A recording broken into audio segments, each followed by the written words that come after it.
亲爱的小朋友们，欢迎回到成语仙境，我是你们的故事小仙子袁熙。今天我要带大家认识一位学富五车的大才子，他读过的书卷能堆成小山，写出的诗文画作满天星辰，连皇帝都对他的才华赞不绝口。可是我们的八斗小朋友却不太服气，两个人正在比赛呢，大家猜猜他们谁会赢呢？快跟袁熙一起看看这场才华大比拼吧。才高八斗。皇上，我最近又写了几首诗，很棒哦。是吗？你们快看，这棵树像不像书虫？你们是谁家的小娃娃？竟敢在我的后花园里大喊大叫！我叫八斗，才高八斗的八斗。哈哈哈哈！你这娃娃口气不小呀，就凭你还敢自称才高八斗？才高八斗，才指的是文才、才华，才高八斗指人很有才华。您是？我就是大名鼎鼎的谢灵运。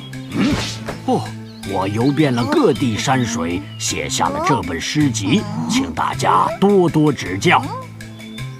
写得真好。果然是好诗。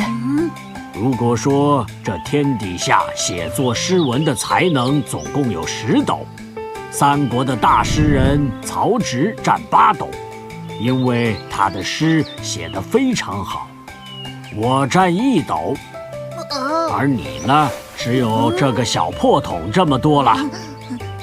我不服，我们来比试比试。就比，难道还怕你这个小娃娃不成？我跳得高，我写的诗天下第一好。我跑得快，我写诗的速度天下第一快。我的力气大，我读过天下所有的文章。我是桃源城第1大力士，我是当朝第1大诗人。小娃娃说的这些，好像都跟文采没什么关系。论文采的话，还是谢灵运比较厉害，但是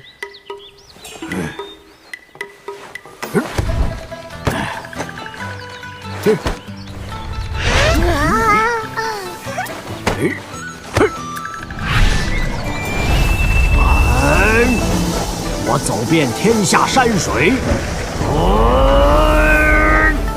脚力也不差。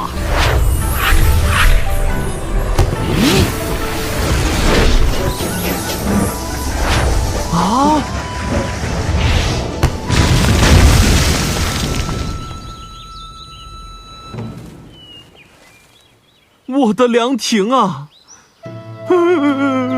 就这么毁了。谢灵运虽然很有文采，但是太过骄傲自大了，以后一定要改正。我刚才太激动，想着比脚力也不能输，所以才踢了球，结果凉亭就倒了。没关系，知错能改就好。小娃娃虽然文采不如谢灵运，但是身体很棒，只要认真学习，以后也会成为像曹植一样才高8斗的人。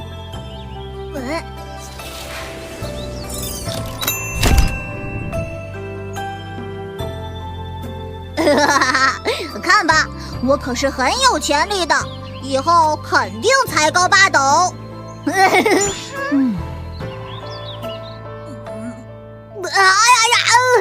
写不出来，我什么时候才能成为才高8斗的大诗人呀？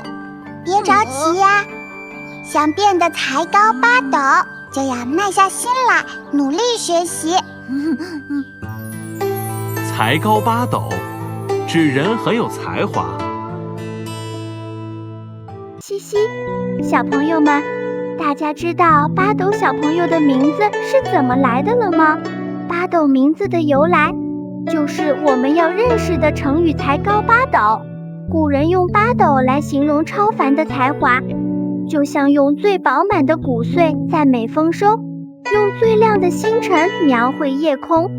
袁熙发现，真正的才华就像深埋的宝藏，需要日积月累的挖掘，每天读一本好书，就像往宝箱里放进一颗珍珠，每次认真思考，就像为宝藏擦亮一道光芒。记住哦，你们每天的学习和积累，都是在为自己建造一座独一无二的才华宝库呢。好啦，今天这个关于才华与积累的故事就讲到这里。下次读书时，记得你正在为自己的才识宝库增添珍宝哦。袁熙在下一期成语仙境等着大家，拜拜。